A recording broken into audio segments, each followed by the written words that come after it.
This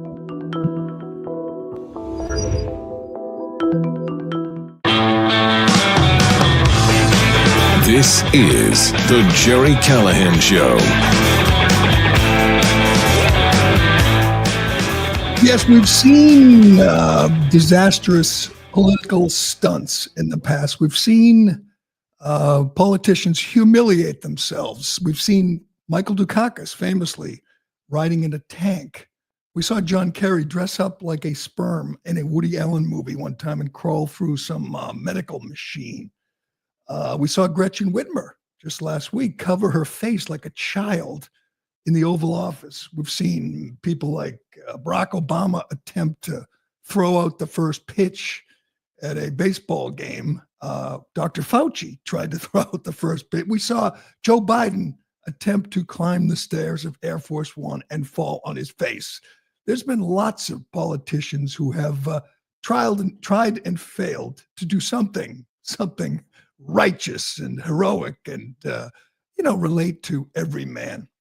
We have never seen a blunder, a gaffe, a self-own, an absolute humiliation like we've seen over the last 3 days from Senator Christopher Holland, 66-year-old Democrat, career politician from Maryland, who, as you probably know by now, decided 2 days ago to get on a plane and fly to El Salvador, not jump in an SUV and drive for an hour, not to fly to New York or even Florida. We're gonna look at. We're now watching Dr. Fauci attempt to throw out the first pitch. That was embarrassing, but he did have his mask on, of course. What a scoundrel! Put that on your list, Donald Trump. Pam Bondi, we need an arrest of that evil elf. But back to Senator Holland. I have been watching this, riveted to this for 3 days. It is fascinating. I have never seen a man self-destruct like this. I don't think you can ever recover from this. This absolute clown decides to fly to El Salvador to attempt to retrieve an MS-13 gang member, a illegal alien, a domestic abuser, an absolute scumbag who was deported back to his home country of El Salvador, who's now in CCOT, the big prison, which holds 40,000 prisoners, real bad people. That's where he belongs. Yes, Kilmar Obrego Garcia is where he belongs. He's home now, Democrats. He is home in his home country, in prison, where he belongs. Now, if you wanted to just have to comment and say, gee, I think he should have had, a hearing, or look closely at this. That's one thing. If you board a plane and you fly 5 hours, 6 hours, whatever it was, to El Salvador with the mistaken notion that you could go to that prison and get this gangbanger out and fly him back to Maryland and resettle him with the woman, the wife that he beat up, you are out of your mind. Has Chris Van Hollen fired his staff yet? Has he apologized? The man has absolutely beclowned himself in front of the country, in front of the world. I'm starting to think this was all a setup, that somehow Stephen Miller and Donald Trump or Tom Homan came up with an idea. Let's leak to some Democrat. Let's leak that this innocent father, Maryland father of three, devoted husband, hardworking guy, just trying to make a life for himself. Let's tell them. Let's say, here's an idea. We'll leak it. We'll whisper. They mistakenly grabbed him and sent him to El Salvador, and the Democrats and the media just ran with it. This is a hoax. It is a hoax. This is Jussie Smollett. This is Bubba Wallace. This is another lie, and they fell for it. It had to be a trap. It's just too much to believe Democrats really think, right at this point, that they're well-intentioned, that this is a smart political strategy. I've never seen anything backfire like this. Just a review. They keep saying there's no evidence that he's an MS-13. There's a mountain of evidence. I'll run down quickly the people who have claimed that Abrego Garcia is a gang member.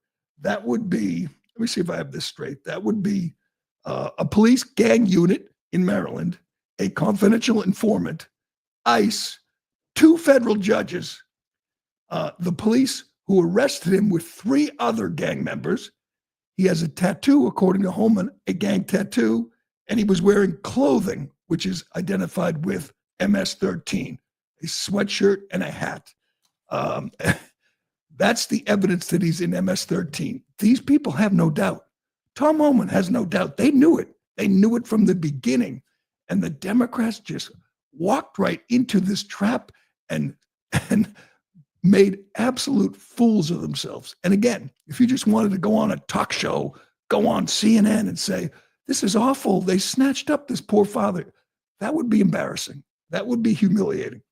But the idea that a senator got on a plane, posted video, said, I'm going to get Mr. Abrego Garcia back. What the hell was he thinking? He knew the president of El Salvador was hardcore. He knew he wasn't going to let him just walk out with a gang member from El Salvador. He made it clear, Bukele, when he was in the White House, that he can't smuggle a gang member, a terrorist, a designated terrorist, back into the country where he lived illegally for years. You can't take him out of his home country and bring him to the United States. And that didn't stop this absolute fool, Van Hollen, from flying there. And again, he's a man, like all Democrats, who ignores the real victims of illegal alien crime. In his home state, there's a real problem with migrant crime. He doesn't care. He voted against the Lake and Riley Act. He sat on his hands during the Trump speech when they introduced Lake and Riley's parents, when they introduced Jocelyn Nungry's mom, said nothing, doesn't give a damn about the victims of crime, illegal alien crime. It's just, acceptable collateral damage in their effort to bring these people here. This is a man who never said a word about Joe Biden flying in 15, 20 million illegals and dumping them in his state. He doesn't care.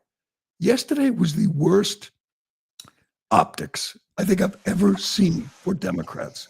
You had this clown in El Salvador attempting to secure the release of an MS-13 gang member, while the mother of Patty Morin, who was murdered by another MS-13 gang member in the same state, show up in the briefing room at the White House. And we'll get to her. Let's start with Van Hollen, because for 3 days in a row, he's been posting video and just under the mistaken notion that Abrego Garcia is somehow innocent, is somehow a Maryland dad. He was never a Maryland dad. Just get that straight. He was never a Maryland man. He was always an El Salvadoran. That's what he was. That's what he is. That's why he's home now. Even if he weren't a gang member, even if he weren't a wife beater, he's an illegal alien. And Donald Trump said he's going to deport illegal aliens, and he deported this illegal alien. And it is the most tone-deaf thing in the world. It is just incredible to watch Democrats attempt to appeal to Americans and convince them that somehow it would be better for all of us if we brought back illegal aliens who've been removed from their community. Again, if we didn't know anything about his criminal history, anything about his history of domestic abuse, I'd still say, good, get him out. He doesn't belong here. He didn't come here legally. It was why we voted for Donald Trump. This is what we voted for. But they could pick up, they could wait. I have no doubt there will be someone without a criminal record, without a gang affiliation, without gang tattoos, who didn't beat his wife, who will get swept up in this. And then they can make him their media darling. This wasn't the guy.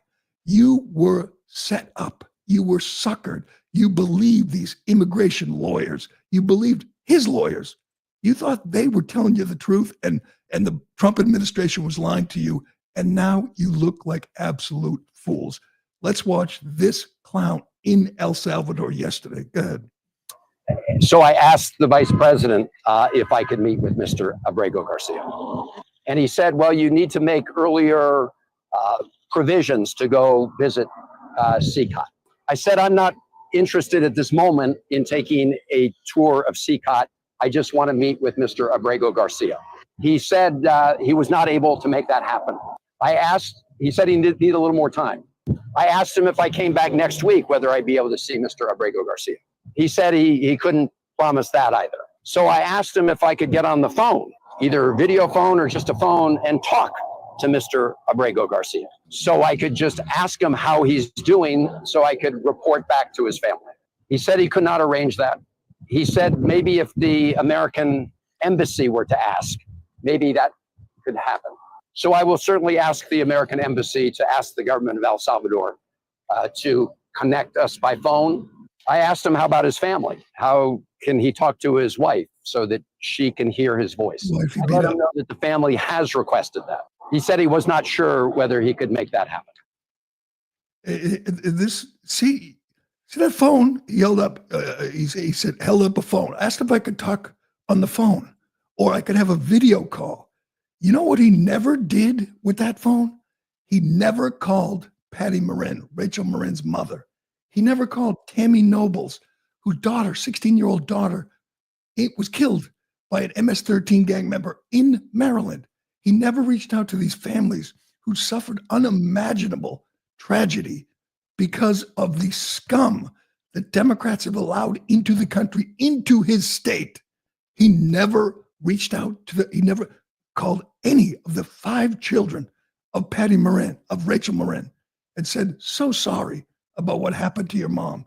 He doesn't give a shit about the victims of the people he's now attempting, of the man, of the gang he's now attempting to get out of El Salvador and bring back to this country. This is just an amazing moment. You think Democrats have hit rock bottom?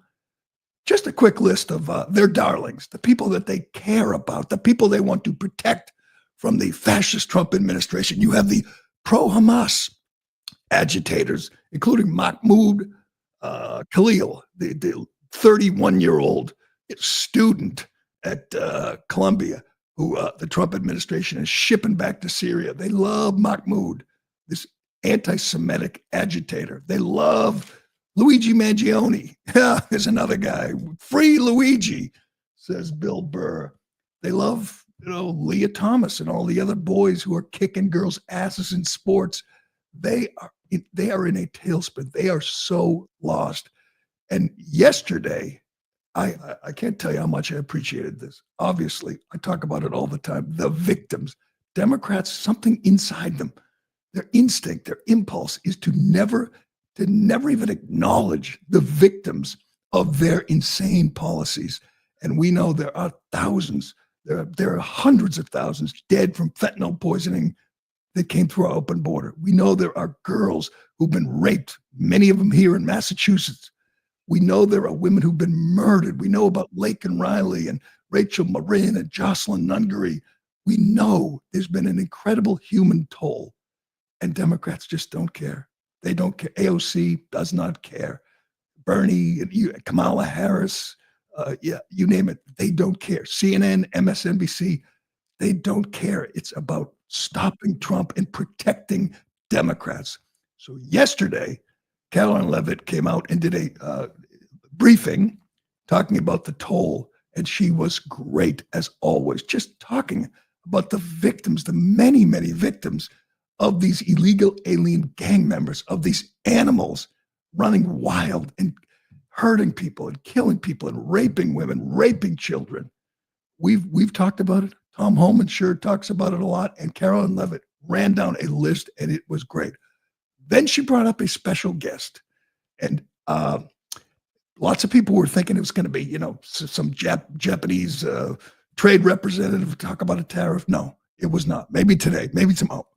But yesterday was about the victims. It was about the people whose lives have been destroyed because Democrats decided to open the border and welcome them all in, or fly them in on taxpayer-funded flights, and dumped in your neighborhood and dumped in Maryland, where Rachel Morin went on a jog one morning, just went on a jog. And this monster, Victor Hernandez or Fernandez, decided, you know what? She's not human. She's my little plaything. And he beat her, and he raped her, and he tortured her, and he stuffed her in a drain pipe, and he left her 5 kids without a mother. And no Democrat has reached out to this woman, her mother, Patty Morin. No one, they didn't give a damn. They wouldn't even call. They wouldn't acknowledge it. They wouldn't go to the wake, go to the funeral, go to the house. You know, show some compassion. That is the greatest misnomer of all time. The Democrats have compassion. We're going to watch this. It's must watch. I recommend you watch the whole thing. I think it's 10 or 12 minutes long. Patty Morin talking about what this maggot did to her daughter and how the senior senator from her own state barely acknowledged. I think he tweeted once, didn't call, didn't show up, didn't give a damn because it didn't help him politically.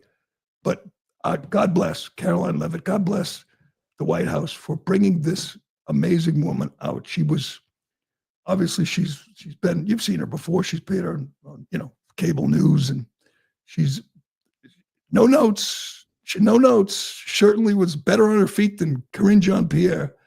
But she talks about the injuries, the pain that this monster inflicted on her, not for her money, not to steal, just because he felt like destroying a life, destroying a family one day. A guy who belonged to MS-13 and didn't belong in this country, who was convicted in 46 minutes by a jury in Maryland.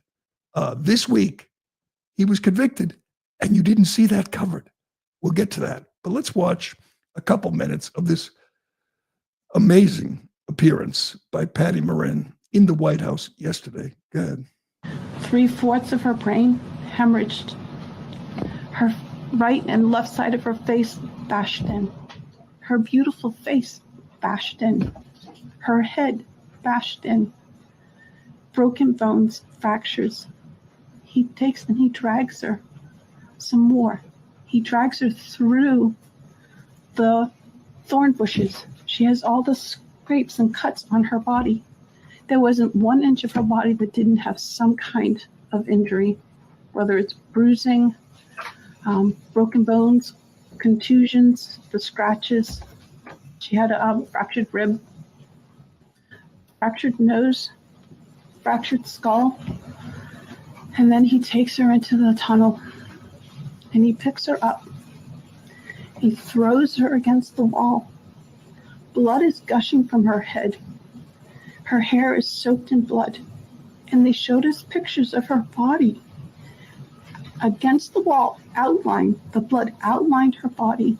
And you could see where the blood ran down around her as he was raping her. And then he threw her down and raped her some more.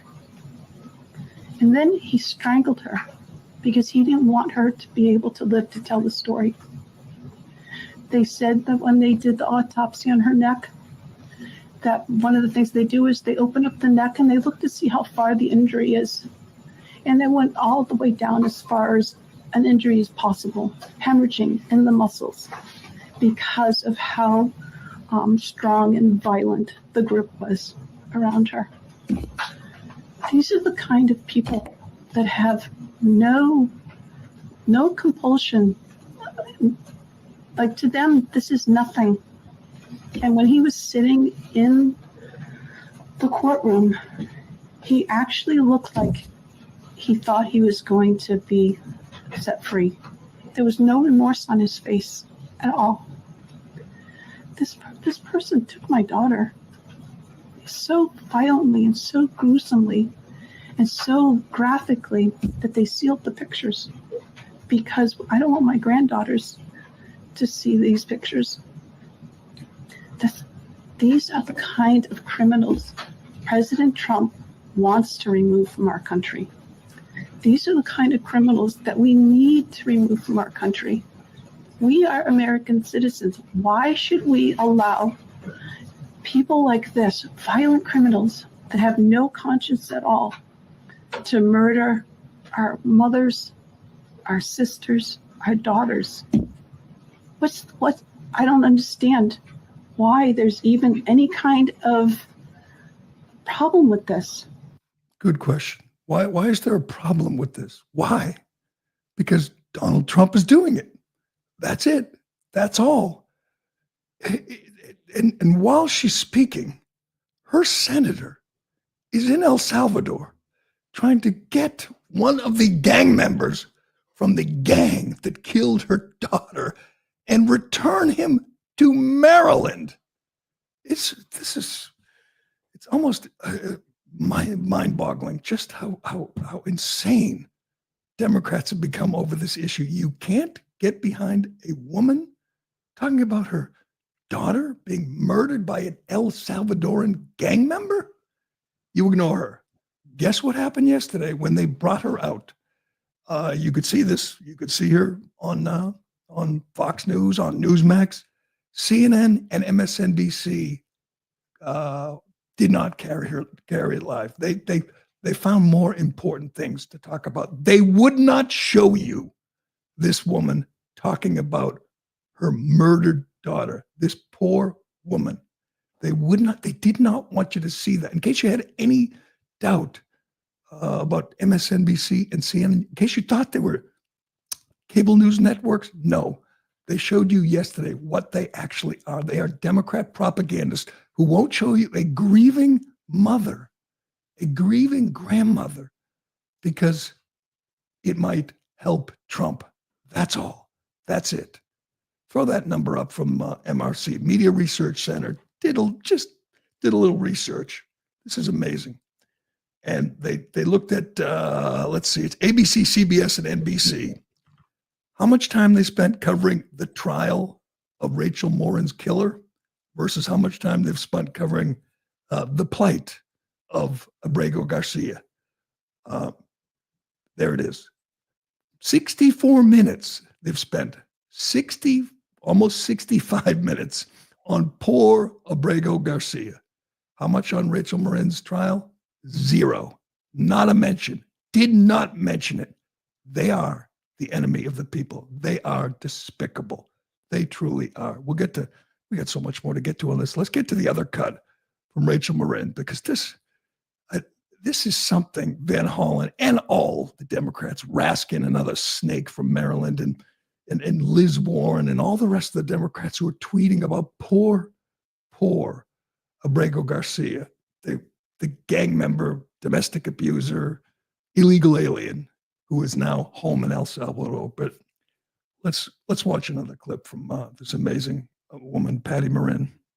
To have a senator from Maryland who didn't even acknowledge or barely acknowledged my daughter and the brutal death that she endured, leaving her 5 children without a mother and now a grandbaby without a grandmother, so that he can use my taxpayer money to fly to El Salvador to bring back someone that's not even an American citizen. Why does that person have more right than I do, or my daughter, or my grandchildren? I don't understand this. Amazing. Just amazing. It was just a brilliant move by Caroline Leavitt and whoever else decided to bring her out on this day, in this week, and just absolutely embarrass, humiliate these insane Democrats who've just lost their way. We got more on this. We got to get to the revelations that came out just about the same time Chris Van Hollen landed in El Salvador and headed to the prison. We learned more about this poor Maryland father, and we have to look back at his wife, his abused wife, when she appeared on CNN the other day. She was weeping, and so were the CNN anchors. We'll get to that. We'll get to his record. We'll get to all the latest we know about this MS-13 gang-banging piece of garbage that the Democrats have embraced. Oh, and speaking of crazy Democrats, we have to do this Leticia James story. It is just the greatest, the single greatest example of karma in history. This woman is in big trouble. We'll get to that and more, but first. Excuse me. I know that none of you watch porn, but just in case you have any friends that do, help me pass along this important PSA. Incognito mode does not make you incognito. Check the fine print. All your late night activities are still 100% visible to a ton of third parties unless you use ExpressVPN. Without ExpressVPN, these third parties can still see every website you visit, even in incognito mode. They can see your internet service provider, your mobile network provider, the admins of your Wi-Fi network, like your school, your boss, your parents. ExpressVPN reroutes 100% of your traffic through secure encrypted servers so third parties can't see your browsing history. ExpressVPN hides your IP address, making it extremely difficult for third parties to track your online activity. It's easy to use. That's important to me.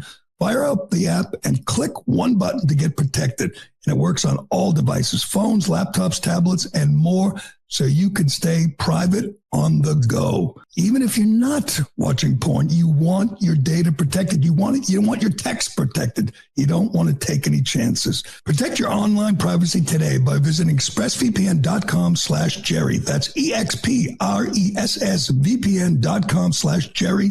And you can get an extra 4 months free. expressvpn.com/Gerry. All right, as we mentioned, just about the same time, Chris Van Hollen, this disgrace of a senator from Maryland, was touching down in El Salvador. This broke. Well, there was a few breaking news revelations about poor Kilmar Abrego Garcia. This was from Bill Malugin. Says Fox News has obtained the written domestic violence allegations from Kilmar Abrego Garcia's wife in 2021, in which he alleges he was a repeat wife beater, and writes, quote, "At this point, I'm afraid to be close to him. I have multiple photos and videos of how violent he can be and all the bruises he has left on me."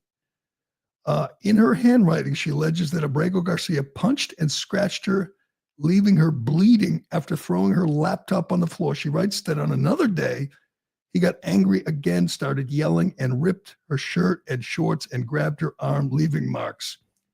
She also writes that in 2 other times he hit her. She said this under oath, in her own writing, sworn testimony in 2021 and 2020. At least she tried to get restraining orders against this monster at least twice. Yes, the Maryland father, the Maryland husband, doesn't appear to be a very good husband, does he? That's just one of the bombshells we got yesterday as a Democrat senator was trying to free him from prison. But this was just a couple days ago. Get that CNN clip. I saw this and thought, these people, they better hope that it turns out she's telling the truth. Well, she wasn't. His wife, Jennifer, went on with CNN and was very emotional and talked about what a wonderful husband he was. This is a couple days before we found out she was actually frightened of him and went to the police asking for restraining orders at least twice. But watch this and listen to the CNN anchors just eat it up. Go ahead. We're very hurt.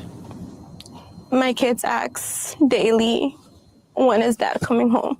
Can't give him so heartbreaking to just hear her voice, answer, right? Because the White House is still fighting to keep your husband in El Salvador, despite a court order explicitly protecting him from deportation to El Salvador. I want to take a listen to what the Attorney General said yesterday.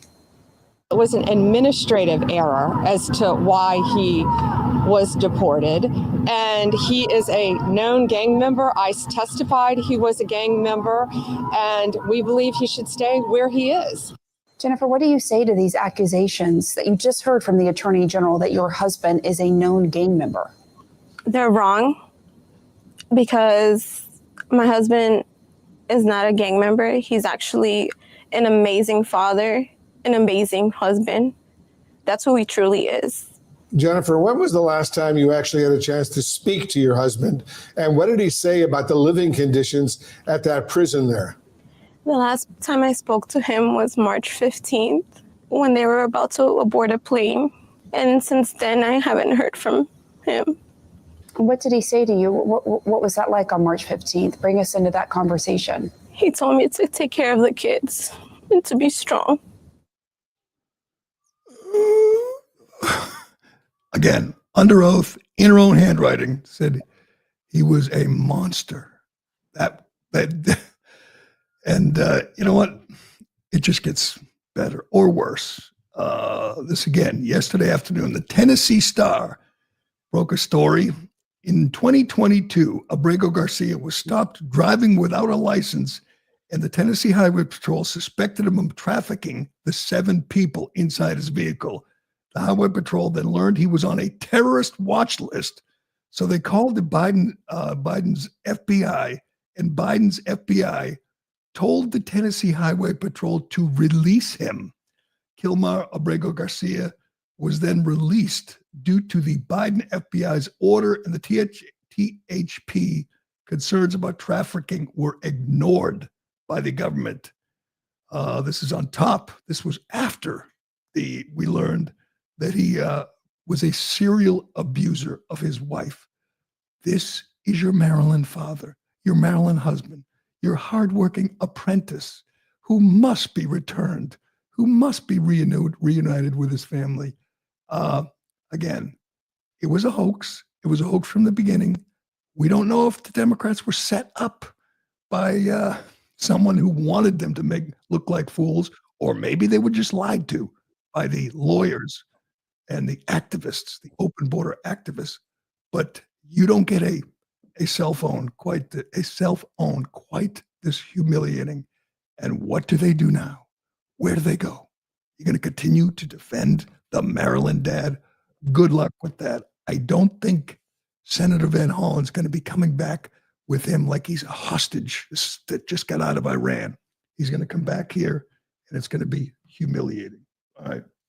We got so much more to get to. Just had to get that off my chest. Let's get to Leticia James. God, this story is amazing. Just amazing. If you haven't heard, Leticia James, the crazy, the insane, unhinged Attorney General in New York City, the one who went after Trump, who made up a case against Trump saying he was overvaluing his properties, the one who said Mar-a-Lago was worth $18 million, the one who tried to put Trump in jail for a crime that had no victim. She said he defrauded the bank. The bank testified in Trump's behalf. It was bizarre, insane. It was unhinged, just like she is. And she failed, obviously. He's president. She made it her mission when she was running to get Trump. That's what she said she was going to do. And if you haven't seen her, if you don't remember her, she's out of her mind. Well, this stuff, be careful, lady. She is now, and this is a much better case than they have about Trump. We are looking at real fraud on part of Leticia James. She bought a house in Virginia and claimed on the mortgage application that was her primary residence in an attempt to get a lower rate. It's in Norfolk, Virginia. She also has a multi-family home in Brooklyn, New York, which is, as she claimed, was a 4-family home because then she could again get a better rate and she could get lower insurance costs. It's actually a 5-family home, which puts it in a whole new category. So there are she also, on an application, claimed her father was her husband. Yes. What's with Democrats? And, they're close family. Their love for incest. Yeah, she's also being accused of incest. She's a 66-year-old woman who's never been married, who has no kids, although she did brag about the abortion she once had. She's deranged, and her eyes point in different directions. But she's in trouble. She can't even, how can you be attorney general? How can you be an attorney when you've lied under oath on numerous occasions, when you claimed your primary residence was in Virginia and you're going to be attorney general of New York? Makes no sense. But she was absolutely caught doing about what she accused Trump of doing, falsifying records. That's what she has done. Falsified records about her real estate dealings. This is too perfect. What did she do when she got caught? She hasn't denied it. She just claimed that, it's the Trump. Trump people are after her. Here she is yesterday, just going off the rails. It's hard to believe this is an attorney general. She sounds like Jasmine Crockett, like a big, older Jasmine Crockett. She's supposed to be the top attorney, the top law enforcement official in the state of New York. Instead, she's just a lunatic. Watch. My mission is clear. I'm focused. I'm prepared. I'm ready. I've been trained by the best. I went to Howard University that overturned legal segregation in this country. I've been taught in those classrooms where Thurgood Marshall once taught. I'm not afraid of no president. Donald Trump, we're ready for you. We're coming for you. We're standing up for you. We're fighting on. We're not going down silent. Victory, my friends, is clear. It's now. And I'm not waiting 4 years. I'm waiting 2 until a speaker by the name of Hakeem Jeffries comes to bring us some rest. Come on, ladies. It's up to us. We saved this democracy before. We'll save it now. Let's go. There are people who voted for her, voted for that to be the attorney general in the state of New York. That's her job. That woman is just unfit, and she's been caught. And this is all laid out. It is documented. This isn't a testimony. He said, she said. There's not a lot of ambiguity. She lied on various real estate documents, and I think they got her. I think she has to step down. But then again, by today, it's going to be, racist. It's all racist. Just coming after her because she's a proud black woman who's out of her mind.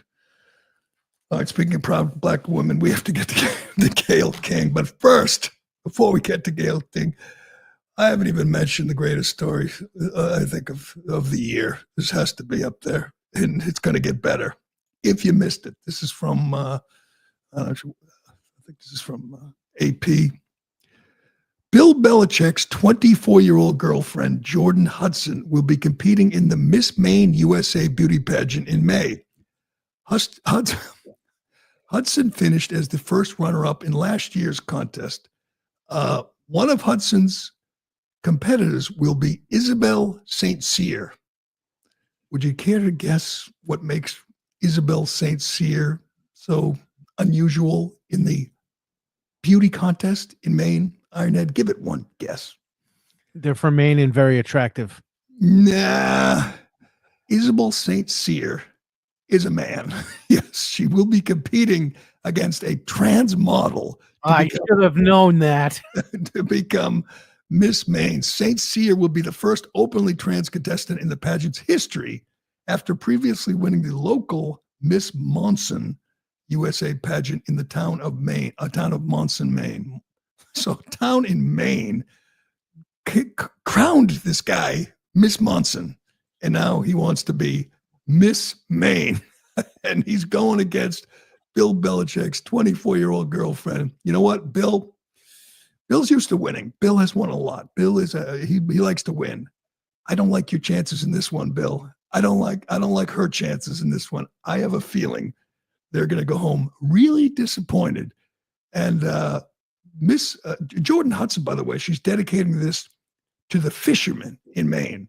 Another strike against her. This is not, the Democrats don't care about fishermen. She says, as the daughter of displaced fishermen, I care to use my voice to protect the fleeting tradition and heritage of Maine fishing families, to prevent others from going through the same plight as what mine had to go through. Good for her. Sounds like a noble cause, but I'm sorry, lady, I don't like your chances. Not in Maine, not this day. I'm pretty sure I know who Janet Mills is rooting for. Look at this guy. His father must be so proud. This guy's competing, not in girls' sports, that's bad enough, but in a woman's beauty pageant. God, we have lost our minds. Got to give the male to female transgenders credit. At least they go for it, because the female to male ones, like Elliot Page, are just like right crying about their feelings and stuff.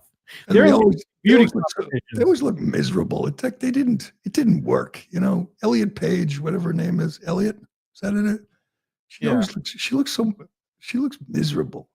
Doesn't look happy. All right, we have to get to this Gail thing. We have to finish up with this Gail thing. Do I have another break here? I'll add it after. All right, sounds good. All right, we talked a lot about the space mission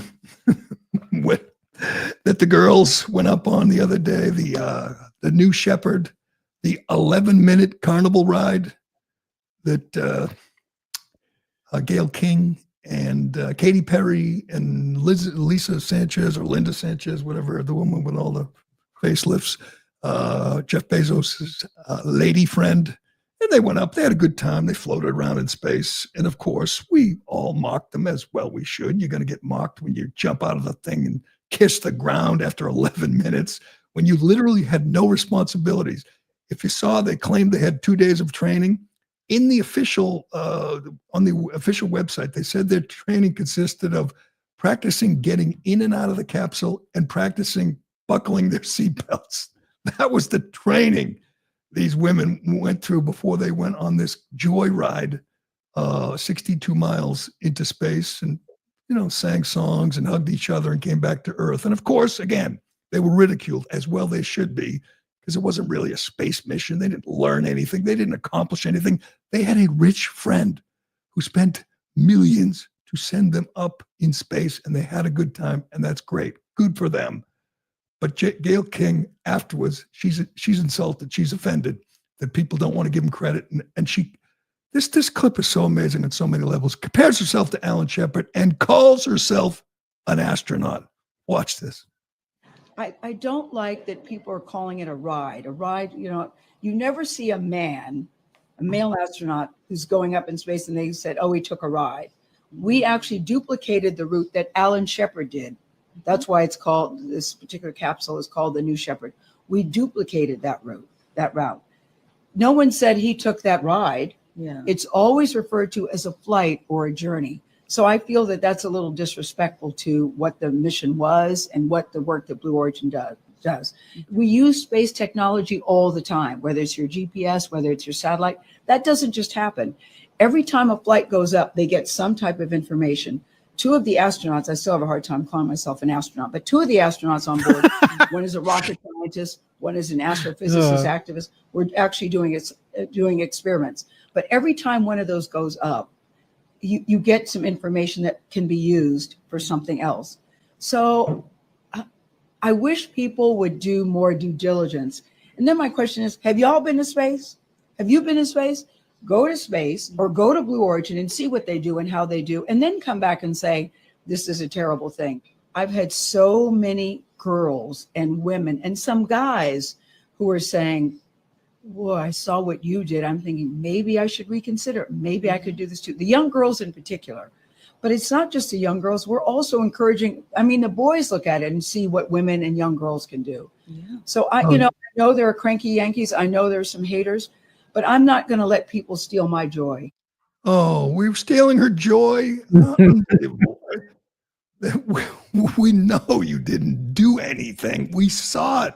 Hell, we saw the whole thing. It's 10 minutes long. You didn't discover anything. You didn't do any experiments. You floated around with Katy Perry and sang Wonderful World. I just love, I have a hard time calling myself an astronaut. Yeah, I'm an astronaut. Oh, that's the other thing. They had to get their flight suit fitted. That was one of the other things they did for 2 days to prepare for this carnival ride. As our friend Rob Finity pointed out last night, there are many rides at Disney that are longer than this, that are longer than Gail King's trip into space. And what is that about? Like, have you ever been to space? Well, of course not. I don't know Jeff Bezos. I'm not a friend of Jeff Bezos's Botox face wife, girlfriend, whatever. I don't have that kind of connection. Most people don't. You're just like your whole life, your whole career. You've been riding Oprah's coattails. Now you're riding Linda Sanchez's, and you think you're some kind of space explorer. You think you're Alan. She actually compared their mission to Alan Shepard, who went up 60 64 years ago, when there was real danger, when there was the real unknowns. We knew Gail King and Katy Perry were going to float down in the parachute and celebrate. We knew they weren't going to get hurt. We knew. Everyone knew. It was a ride. That's all you did, lady. You took a ride because you're a rich, privileged, entitled woman with a really rich friend. That's all, you clown. But anyway, we got to leave it there for today. We are going to be taking Good Friday off for the just, you don't celebrate Good Friday, do you? No, but it's Easter weekend, so I want to wish everybody a happy Easter. Great weekend. I love Easter. It used to be Transvisibility Day. Remember? Not long ago, 1 year ago, Easter Sunday was acknowledged as Transvisibility Day by the President of the United States. Thank God those days are over. Hopefully never to return. But that will do it for today and for this week. Thanks for watching. Thanks for listening. I'm Gerry Callahan. This is The Callahan Show. Have a great Easter. We'll talk to you Monday morning. Thank you. Thank you. Thank you. Thank you. Thank you. Oh my God. Is she crazy? Thank you. Thank you. Wow. Thank you so very much. Thank you, everyone. Thank you, everyone.